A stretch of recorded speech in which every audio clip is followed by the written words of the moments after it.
thank you for indulging me this summer in this series because it's actually very unorthodox, but I just feel like it's very important, and hopefully God has blessed you with it, and I would say that this final message is one where.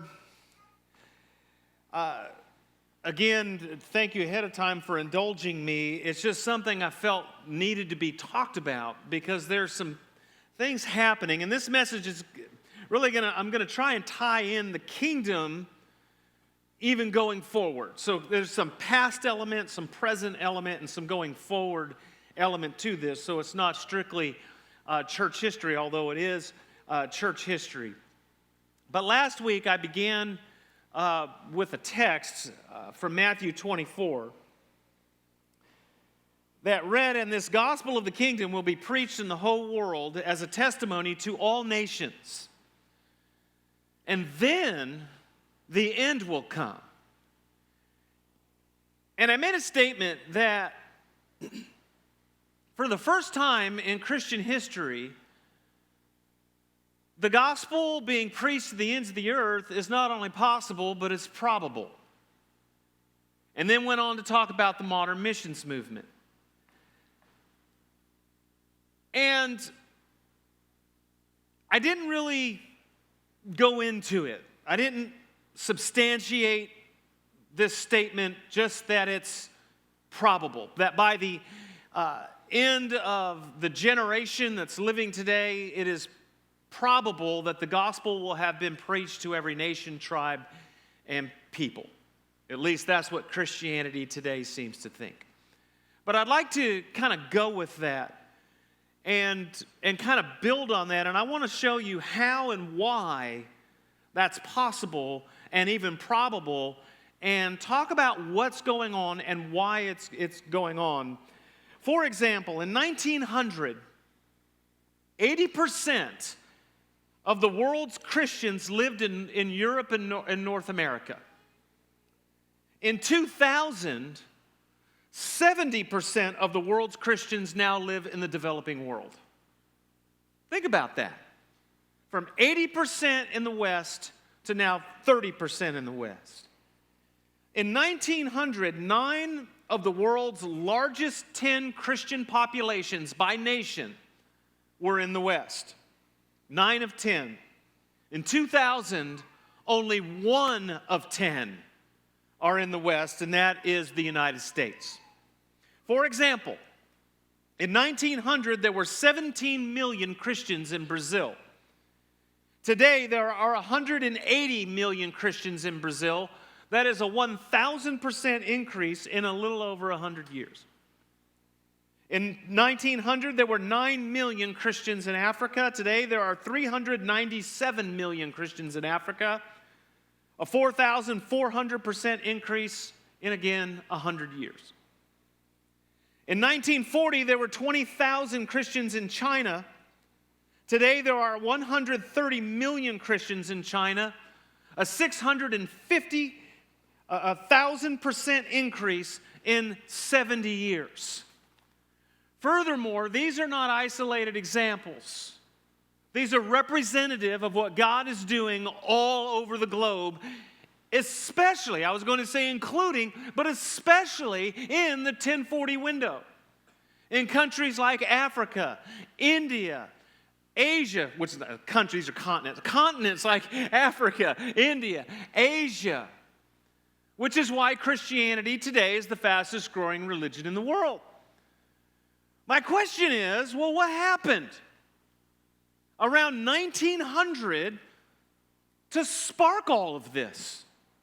Because obviously that's kind of almost like a magic date or a magic time when things began to turn around and we began to see these incredible mission movements kind of spring up all over the globe and begin to multiply, and now there's movements of movements. And from everything I can tell, it can all be traced back to an Anglican missionary from England named named Rollan who went to China in 1895. Now, before this time, prior to 1900, we looked at missions very different than most missionaries look at missions today. Both Catholics and Protestants practice what could be called spiritual imperialism. In that, we sought to export the way we do church to developing countries. And as a result, churches in India and Africa and Asia looked an awful lot like the churches from Europe and North America. In fact, in these countries even, the more Western a church was, the more legitimate that church was. And so up until this time, and even well into the 1900s, the two things that were needed most to start a church were a building and a formally trained and hopefully even a seminary-trained pastor. We also sought to export not just the idea of buildings and pastors, but also our structures and programs and our hymns and our liturgy, even our dress and how we acted. And so a Baptist church in 1900 in Dakar or Shanghai or Mumbai would look eerily like a Baptist church in Atlanta, Georgia. And this thinking about how we started churches and about how we did missions overseas colored everything about our approach and limited us in ways that we never realized. For example, how many churches can you start if you have to have a building and a formally or seminary-trained pastor before you can begin? And this is, again, how we thought well into the 1900s. And so we were adding instead of multiplying. Even Southern Baptists, with all of our vast resources, we're lucky to start even just a small handful of churches in most countries each year. And in some countries, we were lucky to start even a single church a year. Another problem with this thinking was that local people felt like these churches were attempts to westernize them because the churches made no effort to fit into the host culture. And so many, if not most, of the locals were resistant to Christianity because they felt that to become a Christian, they had to forsake their cultural and national identity. And then finally, of many reasons I could give, but these are probably the big three, these churches are just not reproducible. Because local Christians, local people did not have the education or the experience or the resources to do what the Americans and the Europeans did for them. And so this created sterile churches that could not reproduce, and it created passive, entitled Christians who sat around waiting for Westerners to do everything for them. Enter Rollan, who goes to China in 1895 intent on winning the country for Christ. And he was amazed at how excruciatingly slow and difficult he found the work. He was able to win some converts, but they were never able to get any momentum. They were never able to get any traction because he and the other missionaries were bogged down in logistics. How are we going to get these buildings built? How are we going to get these local people trained in seminary? How are we going to get these Chinese people to adopt Western culture and Western ways? And so after 7 years, they had identified, Alan and his team members had identified 3 local people from that province that they had won to Christ who were qualified, or they deemed qualified, to go off and be trained in seminary, which actually is really good.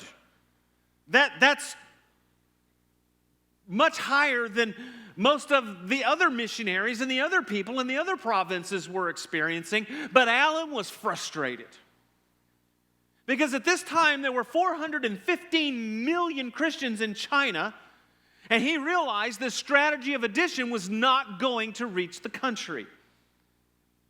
And so in frustration and looking for a better way, Allen began to go to the New Testament and he began to ask some questions. Like, why is it that our approach doesn't look anything like the New Testament? And why do we not see the results in China like we saw in the book of Acts? And does the New Testament reveal any principles to creating the kinds of movements that Paul started in his missionary journeys? And so Allen began to really look at the Apostle Paul and study everything that he did and break it down, and he came to some very interesting conclusions. In fact, I believe some revolutionary conclusions. The Apostle Paul covered an area of 25 million people in 15 years. Think of that, 25 million people in 15 years. This is, 2,000 years ago. And yet, at the end of the book of Romans, Paul says, I have nowhere left to go. There's nowhere left for me to work. My job is done. And we're going to come back to that thought and that passage in a few moments. But that got Allen thinking. What is it about Paul that caused him to think that way? And again, we'll get back to that. Another thing that Allen discovered, Paul planted 6 separate streams or networks of multiplying churches. 6 different groups. And what he would do is he would start in the city centers and then would trust his disciples to then go out, and those that he had won, to go out and win the country and win those out in the countryside. Paul had clear priorities. Find and win a man of peace. Baptize and disciple new converts. Release authority. Appoint leaders.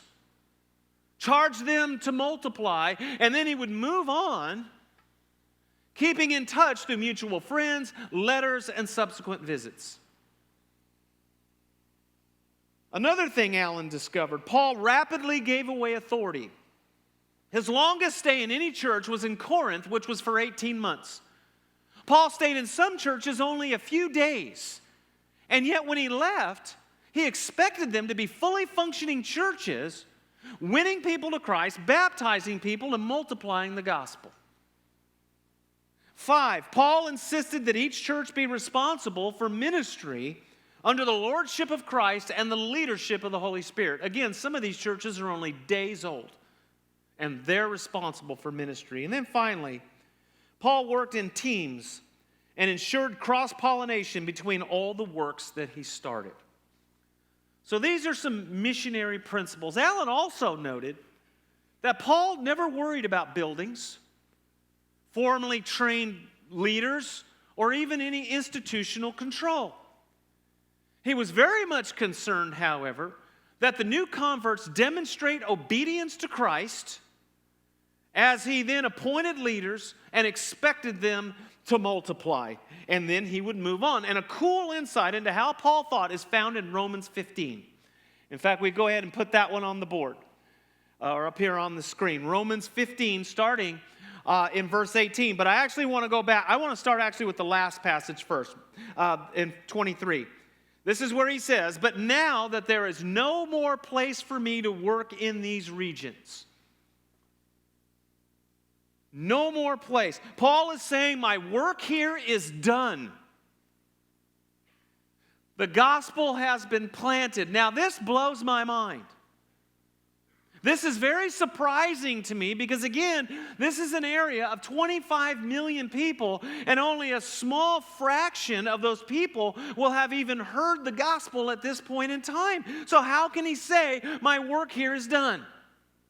How can he say, there is nowhere left for me to plant? Furthermore, the churches that he planted at this time were still small and weak. They didn't have Lifeway or Christian radio or any of the trappings that we look at as necessary for being able to function as a church in today's society. And yet Paul felt complete and total release from the charge that God had put on his heart. And he explains his thinking in this passage in verses 18 to 22, and then he concludes with, so now there's no place left for me to work. So how can he do that? He explains his exit strategy here in these passages, and this is beautiful, wonderful stuff that talks about really what missions is and is about, and how the gospel can be multiplied throughout a region.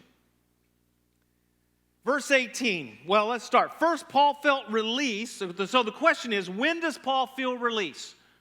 Or why does Paul feel release? Well, first, Paul feels release when his converts, the nucleus of the new church, demonstrate obedience. Verse 18, I will not venture to speak of anything except what Christ has accomplished through me in leading the Gentiles to obey God by what I have said and done. Paul views his primary ministry as leading the Gentiles to obey God, which he views as obeying the gospel. And this happens when they demonstrate a commitment to God and an understanding of Jesus Christ as Lord.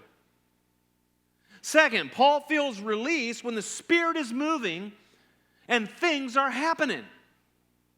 We read on, by the power of signs and miracles and through the power of the Spirit.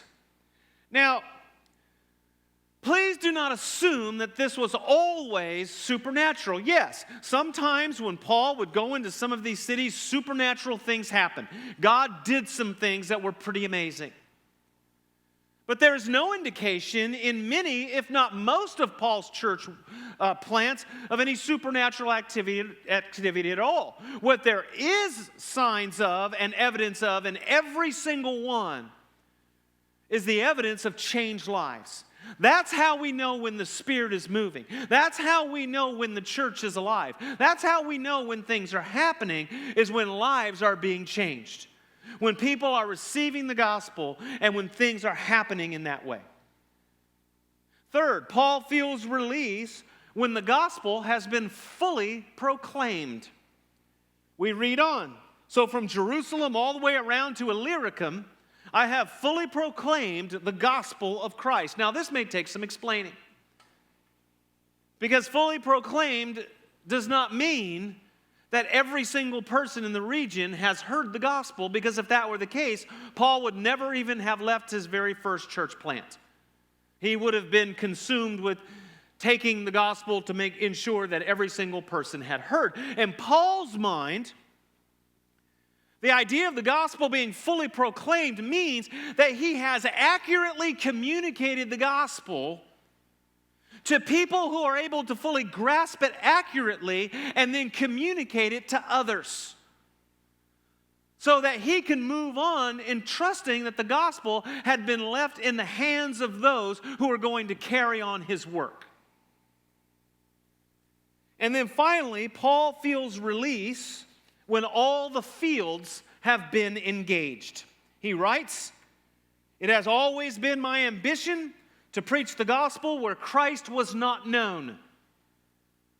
He then goes on to say, there's nowhere left for me to go.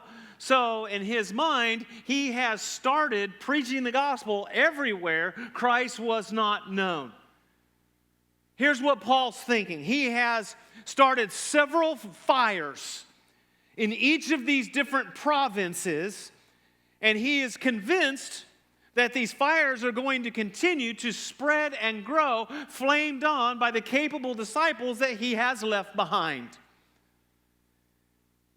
So Paul felt a church was started when people demonstrated obedience to Christ, when the Spirit was moving, and when the gospel was being multiplied.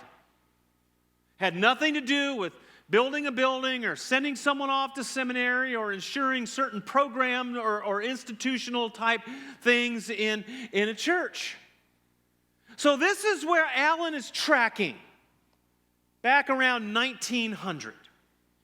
And he's beginning to wonder what this is going to look like when he applies it to his field. He's very excited because he wants to see what God is going to do, because as far as he knows, no one's ever done anything like this before. But he never got the chance because Allen became very sick and he had to return to England. Now, here's the thing, and it may even have been providential, and I think in hindsight it probably was providential. He was too sick to live full-time in the developing world, but he wasn't too sick where he could take trips to the developing world for short periods of time. And so Allen began to travel. He went back to China and would visit different groups of missionaries to study what it was that they were doing. And he went to India, in different places in India, and he would study what the missionaries were doing there. And then he went to Africa, and he studied what the missionaries were doing there. And in all his travels, he came to two conclusions. Number one, what we're doing now isn't working. The way that we're approaching missions now is addition. And there's no way we're going to reach the developing world with addition. Number two, we need to get back to the New Testament and the principles of Paul and his missionary journeys in order to reach the world for Christ and to reach the developing world for Christ. And so Allen wrote a book that was published in 1912 called Missionary Methods, St. Paul's or Ours. And he distilled Paul's ministry down to three key principles. And I'm going to go ahead and quote from his book at this point. The first principle is the principle of responsibility or community ministry. And it reads like this. He writes, to teach native converts to recognize their responsibility as members of the church and never to do for the natives anything they can do for themselves. The second principle is indigeneity or contextualization. He writes to avoid the introduction of any foreign element unless it is absolutely essential. Otherwise, the books, the vestments, the ornaments, the design of the church building all come from a foreign land. The church is the foreigner's church, not ours. Third principle is that of reproduction or multiplication. He writes to always be retiring from the people, to prepare the way for final retirement. To become indispensable to the people is really to fail. Rather, the missionary should patiently watch while the Holy Spirit transforms strange forms of life into Christian forms of life unlike our own. We should seek not to control, but to place the church in the hands of local believers as soon as possible. So these are the principles of the Apostle Paul. Responsibility, indigeneity, contextualization, reproduction, multiplication, and the way the book was presented is not really as a book. Missionary Methods really was presented more like of what we would think of today as a white paper. It wasn't generally circulated. You couldn't go down to the bookstore and just buy a copy. There were only so many that were printed, and they were circulated within some, not all, but some missionary circles and some missionary communities. And even Allen believed that these principles would not gain any momentum or be adopted until long after he was gone. They were very experimental in his mind. But some of the missionaries that read them really resonated with what Allen was talking about. Now, some of them pushed back really hard. Because us Westerners, especially Americans, we like to think we know the best way to do everything. And we have the blueprint, we have the formula, and we're going to do it this way. And so a lot of people were actually very resistant and very outspoken against Allen and these ideas. But then some people really resonated with them. And some of those people with whom they resonated decided that they were going to apply or try to apply some of these principles in their context. And when they did, God began to do like crazy stuff. Like 1,000 churches planted in 4 years in a single province kind of stuff. And then other missionaries saw that. And they're like, what's going on here? And then they would explain, and they would explain where they got these ideas. And then other missionaries decided that they were going to try these principles. And then God did the same crazy kind of stuff where they were. And so through the kind of early to mid 1900s and then into the mid-late 1900s, this really began to take momentum and really begin to mushroom. And we begin to see these crazy multiplying movements everywhere throughout the developing world. Basically, every continent except North America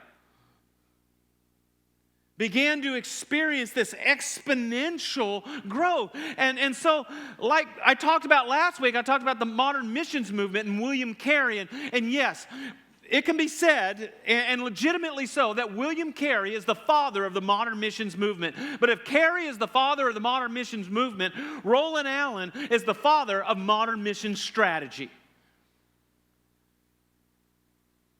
Because God is doing stuff in the world today that will absolutely blow your mind. It's crazy, over the top, beyond the book of Acts kind of stuff. And it's everywhere these principles are being applied. David Garrison, in his book, Church Planting Movements, highlights several communities where these principles are being adopted. And again, these only serve as anecdotal evidence to back up some of the stats that I read at the beginning about the percentage of Christians in the developing world versus the West in 1900 and then to 2000 and the change that's going on. These communities remain anonymous to protect the missionaries that are living there, which is pretty standard when you're talking about mission communities. One community in Southeast Asia went from 3 churches with 85 total believers to 550 churches with 55,000 believers in just 4 years. Over 500 new churches were started and 20,000 converted to Christ in just 4 years in a single city in China. In Latin America, in one country, Christians overcame severe government persecution because it was illegal to be anything but Catholic. They overcame severe government persecution to grow from 235 churches to 3,200 churches in 8 years. In Central Asia, a community with only 200 believers baptized 15,000 people in 1996. In Ethiopia, it took Southern Baptists 30 years to plant 4 churches. Remember when I said sometimes we were lucky to start a single church in a single country the old way? 30 years to plant 4 churches in Ethiopia. They began to adopt these principles that Rollan Allen espoused, and they started 65 churches in 9 months. The T for T missionary training materials, the work of a Chinese man by the name of Ying Kai, who can directly trace his initial 2 church plants to 60,000 churches in China with over 1.7 million believers. Went to a conference last year with Josh about North India and what's going on in North India, led by some of the missionaries in North India. And they have been training indigenous local people. I wouldn't call them church planters, I would call them apostles. They have now trained dozens upon dozens upon dozens of apostles who they and their networks are responsible each for starting in excess of 100 churches per year. And this in what is historically the most resistant and hostile environment for the gospel in history. North India is the most difficult place to lead people to Christ and plant churches, and this is even happening there. And what we're seeing all over the globe right now, and again, it really began to pick up momentum, say in like the late 50s into the 60s and 70s. And then now, even our International Mission Board has gone exclusively to this strategy, and other mission organizations have followed. To what is going on is that we are seeing the gospel explode all over the globe in just about every country on every continent. It is crazy Book of Acts kind of stuff. Now, here's where I want to go with all that. Here's why I want to share what I'm sharing today. Because I'll be honest with you, even when I go out and I talk with other pastors, nobody knows who Rollan Allen is. He's a very obscure historical figure who wrote a white paper that some missionaries read way back in the day. But God used that to do something crazy. To the point where Christianity today, again, now says that we will in all likelihood share the gospel. The gospel will be preached in every nation, tribe, people, language, tongue, etc. Within a generation. So many of the people that are sitting here today will see that fulfillment within their lifetime. So here's why I say all this. Guys, I honestly believe that in light of what is going on in the world today, that we are living in one of the most, if not the most exciting days in the history of Christianity. Save maybe only by the book of Acts. And I think some would argue that this is even beyond that. Guys, we are living in days where we are seeing the Great Commission fulfilled before our very eyes. We are seeing the gospel go to the ends of the earth.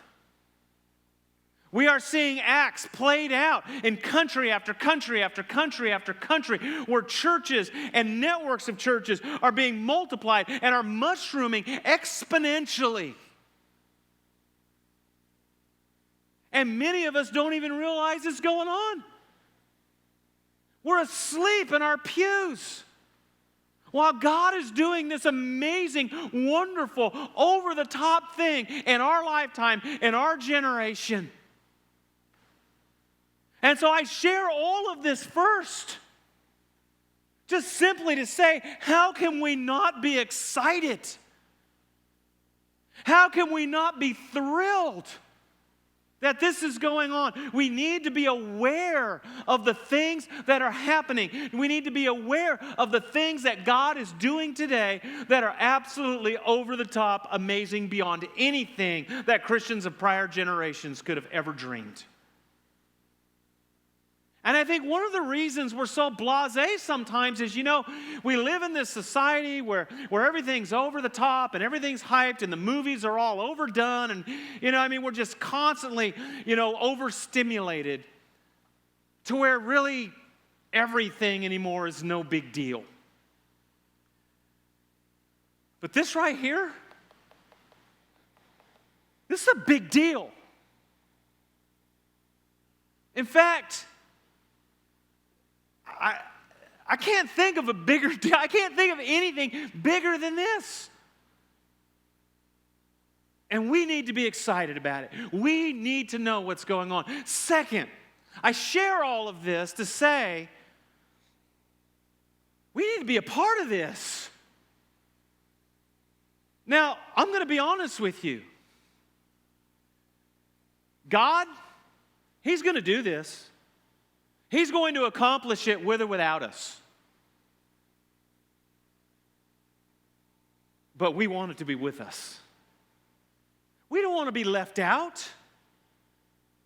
We don't want to be caught standing on the sidelines while the most exciting days in the history of the church are unfolding before our very eyes.